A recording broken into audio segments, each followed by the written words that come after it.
एका पॅनमध्ये थोडंसं तेल टाकून तेलला चांगलं गरम होऊ दिलं. मग त्याच्यामध्ये थोडंसं जिरं टाकलं आणि गोडनिंबाचा थोडीशी पानं ती पण टाकून घेतली आणि त्याला चांगलं होऊ दिलं.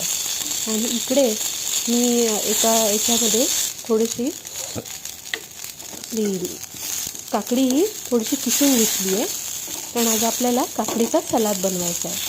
फॅट लॉस रेसिपीमध्ये हे आपला दुसरा पदार्थ आहे. आणि त्या काकडीच्या याला आपण छान किसून एका याच्यामध्ये घेतलं, त्याच्यामध्ये थोडंसं तिखट टाकलं आहे आणि त्या तिखटाला चांगलं हलवून घेतलं. पहिले तुम्हाला जेवढं लागेल तेवढंच तुम्ही त्याच्यामध्ये तिखट घ्या.